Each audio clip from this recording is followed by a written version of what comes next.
Welcome everyone. Here's the sixth video for Unit 2. This is our first video on the Protestant Reformation. So a disclaimer, there will be others.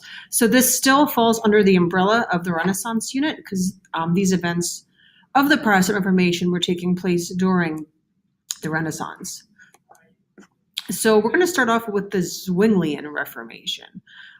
This was responsible because of a man, Ulrich Zwingli. And he was a priest in Zurich, and he was from Switzerland. So if you look on that map, you can see Zurich and the northeastern part of that. Switzerland at this part was just recently broken free from the Holy Roman Empire and was really trying to become more autonomous. So whenever we talk about anything, even if it's religious in nature, politics are still always involved. So it's important to keep that in mind from the beginning. Now, he was alive from 1484 to 1531. He was a humanist scholar. He went to both the University of Vienna and the University of Basel, which is now one of the world's oldest universities and was really known for, even at that time, of Renaissance humanism with their education. He was inspired a lot by Erasmus, someone we mentioned when we did humanist scholars. And, he was a humanist scholar. Besides just studying theology, he did study other areas. He did have a bit of a sense of humor. He also was a musician. He played things like the flute, the violin, the harp, the dulcimer, some sort of horn and things like that.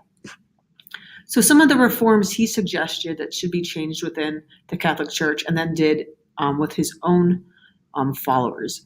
He wanted images and relics abolished from the church. So if you went into a Zwingli church, they were much more plain. There weren't, statues or big paintings on the walls and things like that. He also thought that things that weren't in the Bible really shouldn't be observed. Some of the Catholic practices that were being observed, like he didn't think during Lent it was necessary to fast.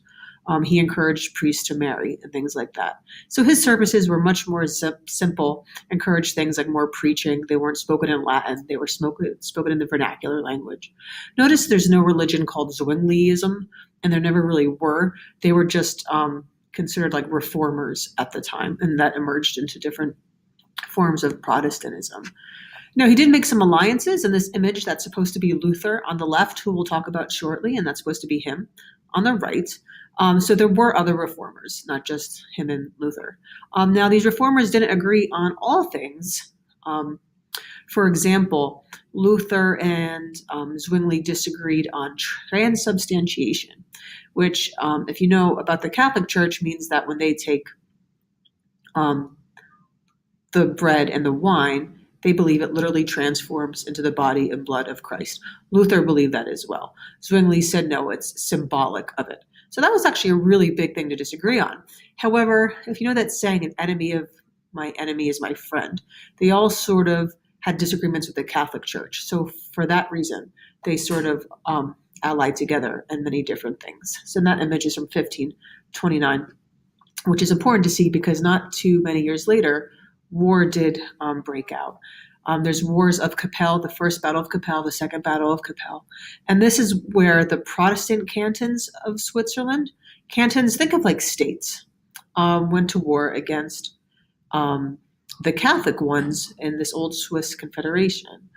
So this was during the Reformation in Switzerland. So they were like at warring with one another, like, no, you should be Catholic, no, we should be what we want, so on and so forth. So Zwingli was wounded on the battlefield.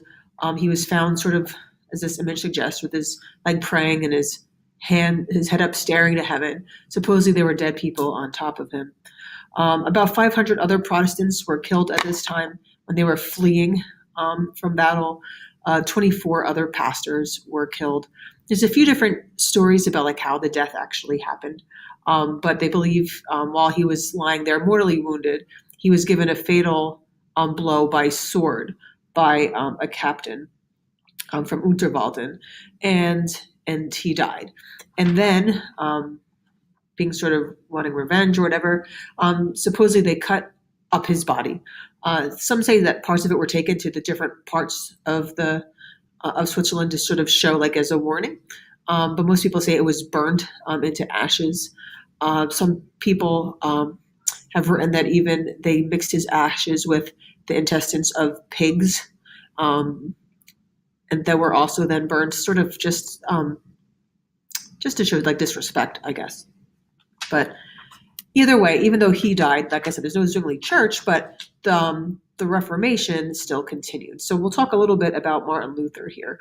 He was alive from 1483 to 1546. He was a German professor. Remember, there's no Germany then as there was today, but for most reasonable ways to equate it, he would call him German, which was not too far from Switzerland. He was a professor of theology. He was also a monk, so he was involved with the church as well. And he rejected lots of teachings from the Catholic Church.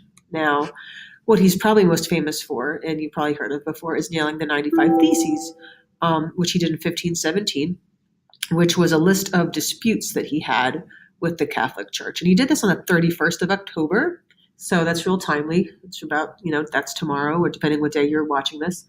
And besides it being Halloween, we know that some of Halloween's roots have Catholic traditions, All Souls Day, All Saints Day. So people were going to go to the church that day. So it was chosen for a reason.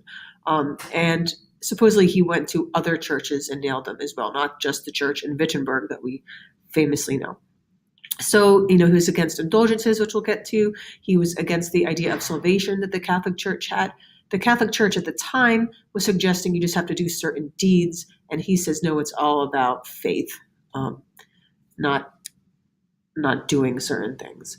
So another big problem he had was against indulgences. This is like the official definition of indulgence, but it's the idea that, to basically describe it, is that you were basically paying for forgiveness.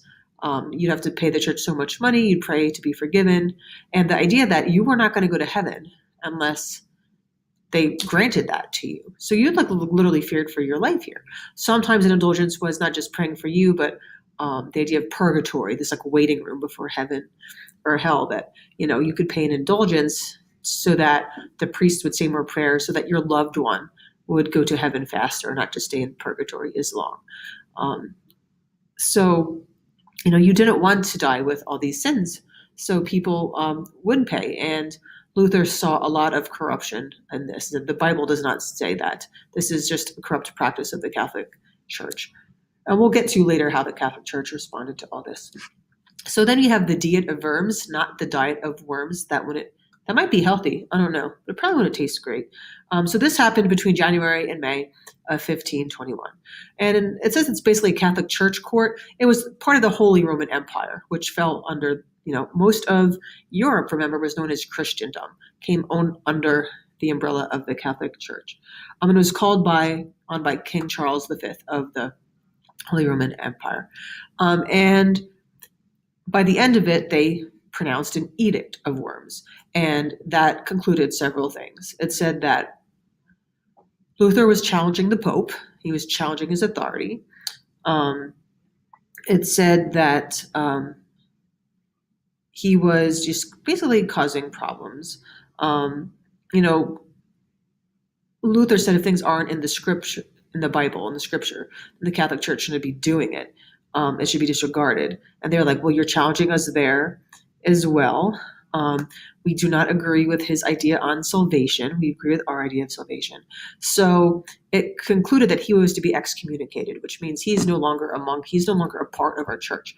And back then, excommunication also meant, you're probably not getting to heaven either. So good luck. So lots of people took that very seriously back then. But Luther didn't think like, this does not mean I'm not going to go to heaven, because he had his own beliefs. So he was supposed to be arrested and punished. And he went to Wartburg Castle, which you see here, and he was kept safe by Prince Frederick III of Saxony here, so that he wouldn't be killed or tortured or whatever as a result of this. And it was during this time that Luther translated the Bible into German so that more people could read it for themselves instead of just hearing it from how a priest, because it would be a priest would read it and then they would give their interpretation. Well, no, if you could interpret it for yourself, he thought that was very important. So Luther's ideas spread to many parts of Europe, as you see here, and eventually other parts of the world. And he died in 1546. Now, during his time, it was never called Lutheranism. I shouldn't say that. Some people would call it that, but he didn't want it called Lutheranism. I guess that would sound very narcissistic, right? He would call it just evangelical. But then he says, anyone who does not Christian who doesn't practice what the Catholic Church preaches is evangelical. But then there became different forms of evangelicals, right? You have people who agreed more with what Zwingli said. You're going to have the Calvinists, which we'll talk about later. So then they became known as the Lutheran evangelicals, and eventually that just became known as Lutheranism. And there's over 74 million Lutherans today. So obviously, his ideas spread far and wide. So some connections here. How does this relate to humanism? Does this relate to people reaching their full potential, to trying to search for the truth, challenging of authority, challenging the Catholic Church, right? Something that wasn't done here. We're going to see this sort of trend moving forward. And also the printing press, which we'll get to more later. That was one of the reasons why these ideas could spread, because people could read the pamphlets about what Luther was saying and doing and be like, yeah, maybe he is right. Maybe the Catholic Church is making a mistake here, maybe, right? So before, if you didn't have these words to read and it was just from word of mouth, ideas could not spread as fast as they could this way. So we'll talk more about that. Any questions, please let me know. And I'll see you next class. Good talk, everybody.